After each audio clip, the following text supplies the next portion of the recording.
My name is Rajendra Singh.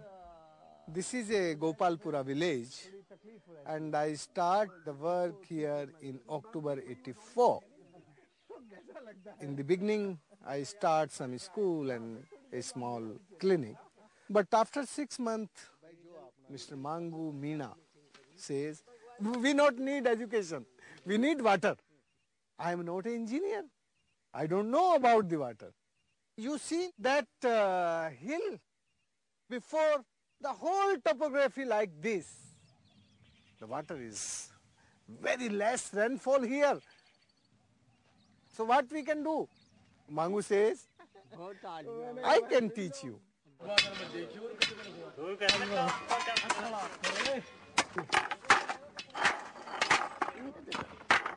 We have a very great wisdom of water conservation and water harvesting in my country. So we revive this wisdom, the wisdom of the water conservation of my country.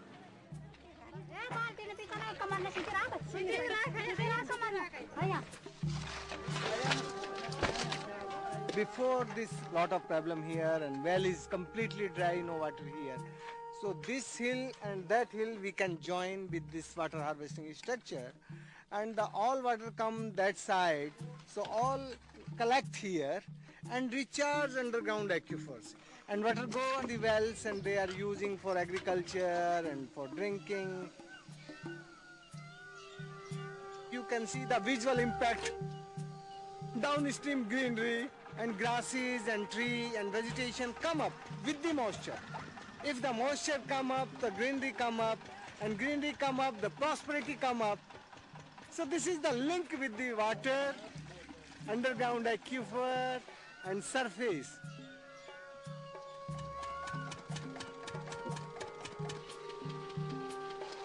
Due to this water conservation, our farmers are taking good 2-3 crops.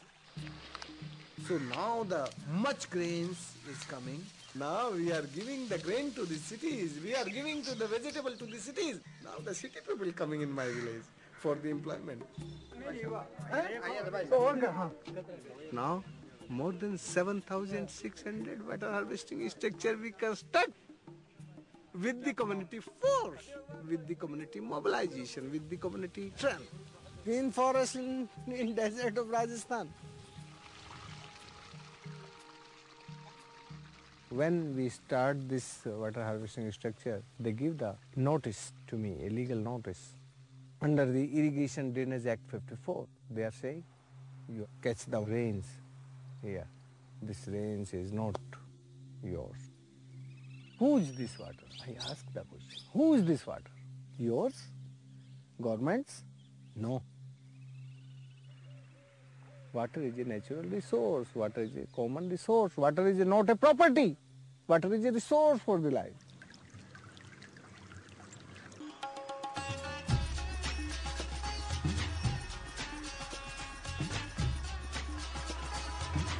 The Ganges is quite clearly a mother in a deep sense in the Indian cultural heritage.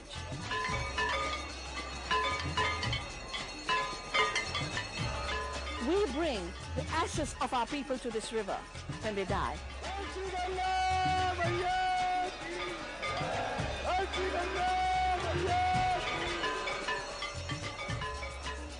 Until those ashes touch the river, their spirits and souls are not considered to have had salvation.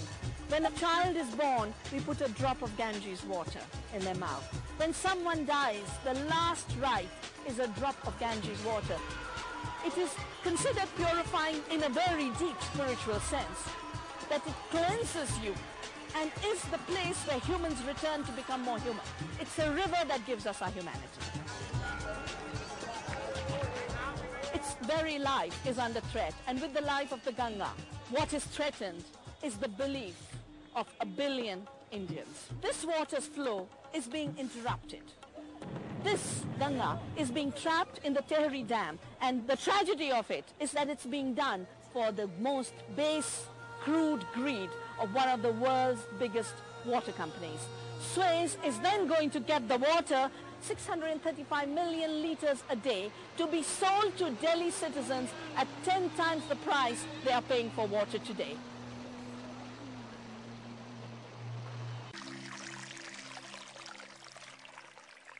This is what happened, This is 1854. The American Indian chief of Seattle replies to an offer from the white government of the United States to buy, within quotation, to buy a large area of Indian land. How can you buy or sell the sky, the warmth of the land? The idea is strange to us. If you do not own the freshness of the air and the sparkle of the water, how can you buy them? You don't own them. Every part of this earth is sacred to my people. Every shining pine needle, every sandy shore, every mist in the dark woods, every humming insect is holy in the memory and experience of my people. This beautiful earth is the mother of the red man. We are part of the earth and it is part of us. The rivers are our brothers. We give the rivers the kindness we would give to any brother. But the white man does not understand our ways. He is a stranger who takes from the land whatever he needs. The earth is not his brother but his enemy, and when he has conquered it, he moves on. He kidnaps the earth from his children and he does not care. I do not know. Our ways are different from your ways. In the state of Madhya Pradesh, the Asian Development Bank has given a loan for improvement of water supply. One of the conditions of this loan is that public standposts from which the poor people draw their water will be closed down. Today it's the public standposts. Tomorrow it would be the wells and tanks which the people have built themselves. All these would either be privatized or would have to be closed down. I think there is a very, very important connection that we need to make here. What happens when not just hundreds but thousands and even millions of people find their household economies, their work, their livelihoods collapsing? I think this is the hotbed from where all kinds of social ills or even terrorism, all kinds of civil disorders will spring from. When it comes to water and people's right to water, we have one common humanity and one common survivor.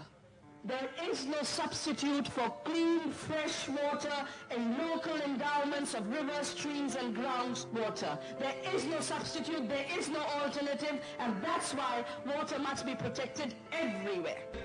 This strategy is very simple. Going to the people and talking to them, making them aware of the danger that is ahead. That's all. We have got all these gadgets of modern technology, but there is no technology superior to foot march. They can't stop.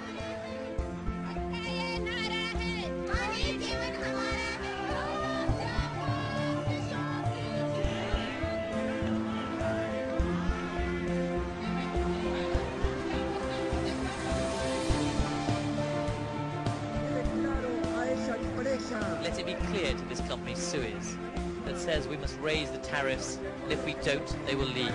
If they wish to go, they can. The people will know what they have to do. The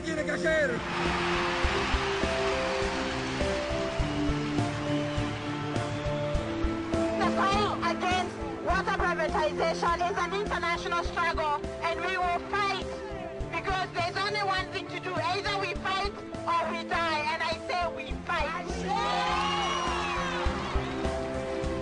How much we are taking from the nature? Today we are taking everything from the nature, but we are not giving to the nature. So this is the relationship.